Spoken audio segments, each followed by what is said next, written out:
Pernahkah satu kritikan kecil merusak suasana hati Anda seharian penuh hingga membuat dada terasa sesak? Bagi sebagian orang, ini mungkin terdengar berlebihan.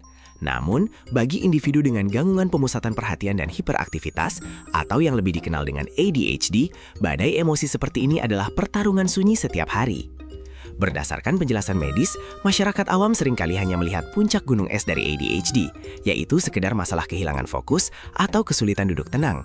Padahal, jika kita menyelam lebih dalam ke dasar gunung es tersebut, terdapat beban terberat yang jarang terlihat oleh mata telanjang, yaitu masalah regulasi emosi. Sensitivitas ekstrim terhadap stres bukanlah kelemahan karakter, melainkan sebuah kondisi neurologis anatomi otak yang nyata. Menurut edukasi kesehatan dan ilmu syaraf modern, otak individu dengan ADHD memiliki perbedaan struktural dan fungsional yang signifikan, terutama pada jalur yang menghubungkan amigdala dengan korteks prefrontal.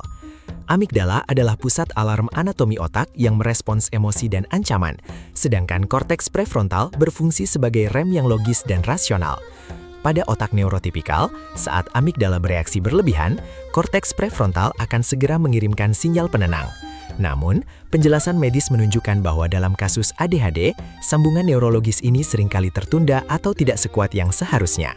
Akibatnya, tanpa adanya rem yang pakem dari korteks prefrontal, sebuah percikan emosi kecil bisa dengan cepat membesar menjadi kobaran api disregulasi emosi yang sangat menyiksa secara fisik.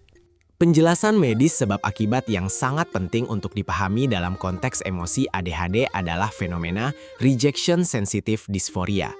Secara fisiologis, ketika individu dengan kondisi ini menghadapi penolakan, kritik, atau persepsi akan kegagalan, otak mereka memproses rasa sakit emosional tersebut di area anatomi yang sama persis dengan tempat otak memproses rasa sakit fisik tingkat akut.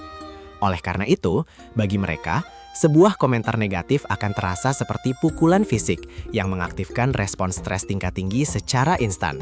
Kondisi medis ini membanjiri sistem tubuh dengan hormon stres dan mengunci kemampuan korteks prefrontal untuk berpikir jernih, membuat penderitanya terjebak dalam badai penderitaan yang sama sekali tidak kasat mata. Ketika badai emosi melanda, sistem saraf otonom akan langsung merespons dengan mengaktifkan mode pertahanan kelangsungan hidup. Berdasarkan literatur edukasi kesehatan, pada individu dengan regulasi emosi yang terganggu akibat ADHD, respons biologis ini bisa dipicu oleh pemicu stres skala kecil. Kelenjar adrenal akan segera memompa hormon kortisol dan adrenalin dalam jumlah masif ke dalam aliran darah tubuh. Dampak medisnya adalah denyut jantung yang meningkat drastis, siklus pernafasan menjadi pendek, dan jaringan otot menegang secara otomatis. Berada dalam kondisi kewaspadaan tingkat tinggi ini secara terus-menerus memberikan beban kelelahan yang sangat luar biasa berat pada organ kardiovaskular, sistem metabolik, dan kekebalan imunitas tubuh. Salah satu akar permasalahan medis dari ketidakstabilan ini bermuara pada kadar basal neurotransmitter dopamin yang rendah di dalam otak. Menurut penjelasan medis biokimia, dopamin adalah zat kimia penyampai pesan yang bertanggung jawab atas motivasi dan rasa puas. Otak yang mengalami defisit dopamin akan secara otomatis dan terus-menerus mencari stimulasi luar untuk menyeimbangkan kadar kimia tersebut.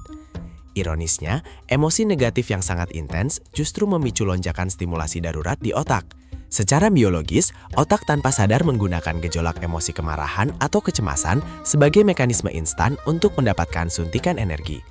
Mekanisme adaptasi yang keliru ini terbukti sangat merusak keseimbangan kesehatan psikologis dan fisik dalam jangka panjang. Pasca terjadinya lonjakan disregulasi emosi yang luar biasa tersebut, tubuh manusia akan mengalami fenomena penurunan energi yang ekstrim.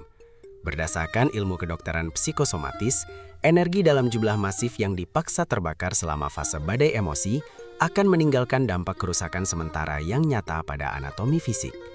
Pasien dengan ADHD seringkali melaporkan rasa lelah kronis yang melumpuhkan kemampuan gerak, sakit kepala yang berdenyut kencang, ketegangan otot leher yang menyakitkan, hingga gangguan sistem pencernaan. Ini adalah serangkaian bukti medis bahwa masalah emosi bukanlah sesuatu yang bisa diselesaikan sekadar dengan bersantai. Gejala fisik ini adalah bentuk nyata permohonan organ tubuh yang sedang berjuang memulihkan diri dari kelebihan muatan listrik saraf. Meskipun realitas medis syaraf ini terdengar sangat membebani, anatomi otak manusia sejatinya memiliki kemampuan pemulihan luar biasa yang disebut neuroplastisitas. Menurut panduan perawatan kesehatan profesional, intervensi medis yang tepat sasaran, seperti pengobatan yang disesuaikan secara klinis, dapat bekerja secara mikroskopis untuk menyeimbangkan kembali kadar neurotransmitter.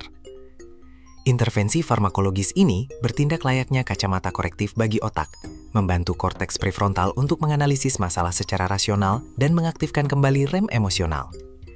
Dipadukan dengan edukasi terapi perilaku yang berkesinambungan, setiap penderita perlahan namun pasti dapat merangsang pertumbuhan rute sel syaraf baru yang jauh lebih sehat untuk menyalurkan luapan emosinya dengan cara yang tidak lagi merusak sistem tubuh.